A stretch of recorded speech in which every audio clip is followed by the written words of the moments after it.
こんにちは、タクです。今日のスピーキング練習を始めます。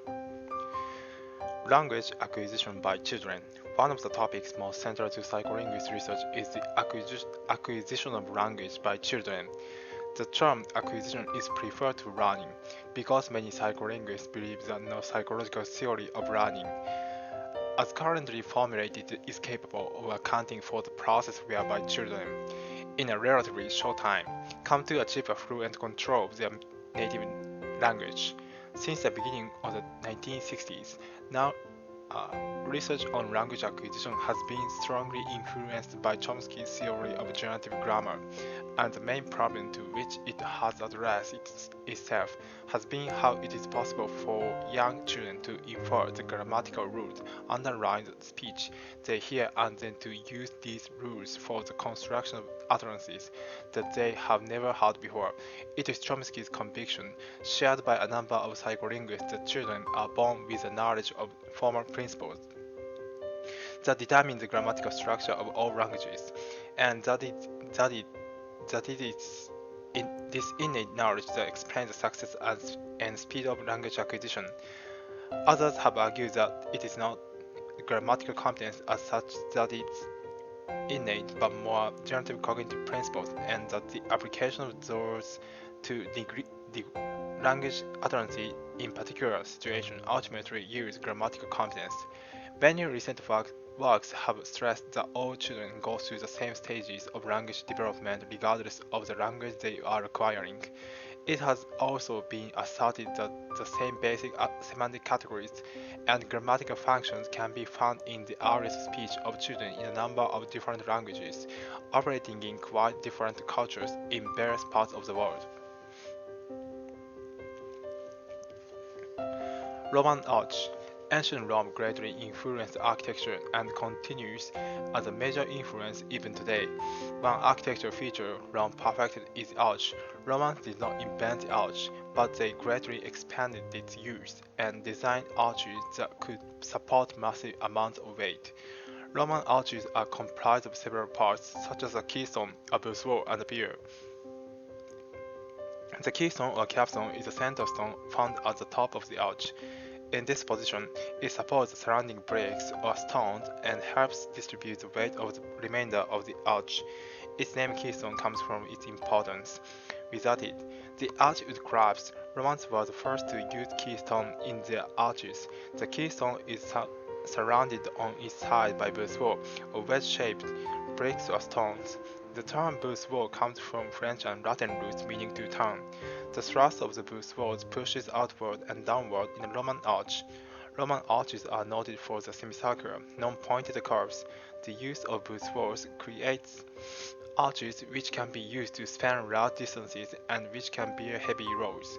An example of this can be seen in the arches used in construction of ancient Roman aqueducts, many of which still stand today. The keystone and bourgeois of an arch need a base on which to rest.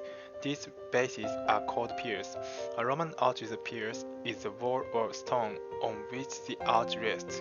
Concrete and stone were often used in the construction of piers, which are usually square or rectangular in shape.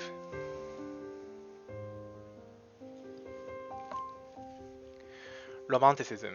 Like many literary and artistic movements, Romanticism started as a recitation against perceived structures of the preceding age.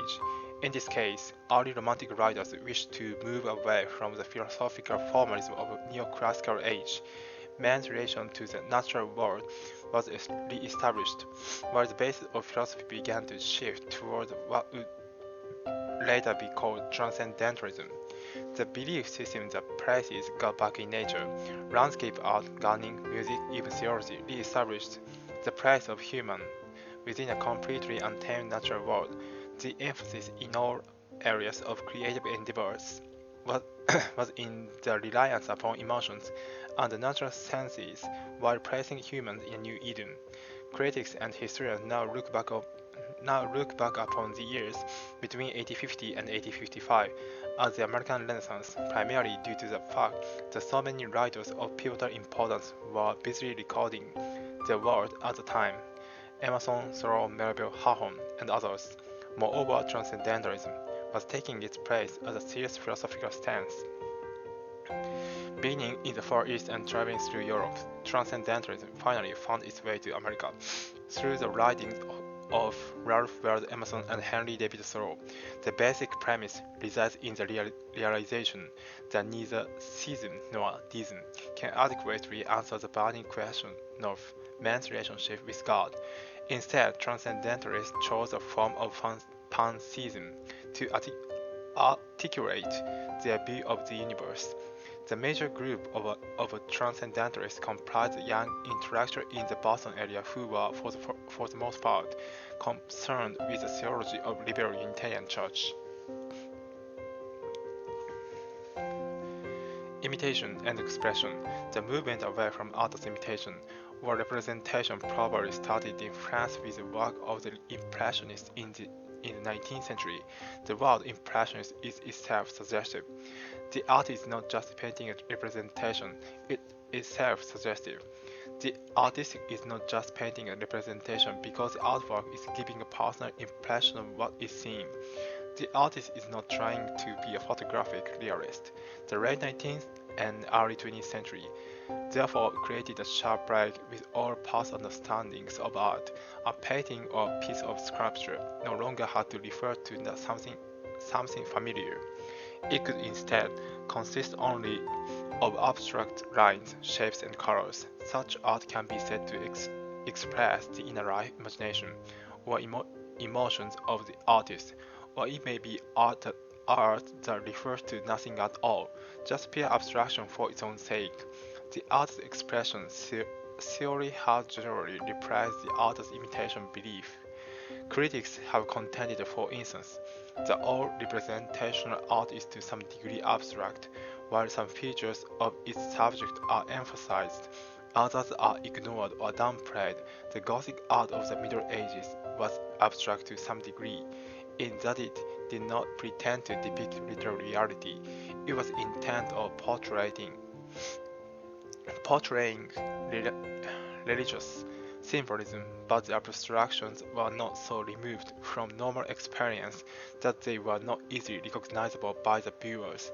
Abstract portraits of saints and depictions of events in the life of Jesus have become familiar to viewers by long association.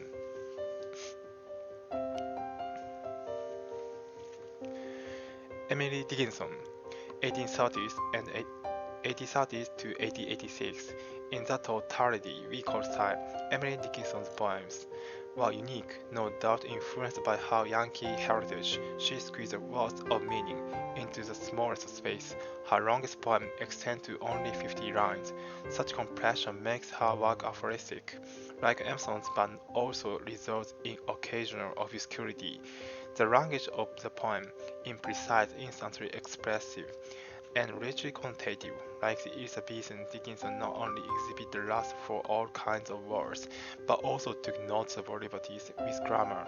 She delighted in such interactions as ambiguity, incongruity, paradoxes, and puns, a method well described in her poem. Tell all the truth, but tell it strength. Capitalization served her as a sort of underline to emphasize any word she wished. For punctuation, she used dashes with such abundance that her manuscripts have constantly frustrated their editors. Thomas H. Johnson and others even attribute a musical function to these dashes. Her prosody, octave style, seems the most derivative of her technique, for her meters are essentially those of English hymns. In fact, most of her poems employ probably the best known of all meters, the so-called common meter, used traditionally in ballads as well as hymns. Yet Dickinson never felt bound to those forms but experimented with them, sometimes mixing several meters in a single poem. Rhyme in her hands proved equally flexible and functional. She frequently abandoned exact or approximate rhymes. Although this freedom with rhyme implies comparison with such poets as Vaughan and Emerson, it is safe to say that Dickinson went the farthest in it. 終わり。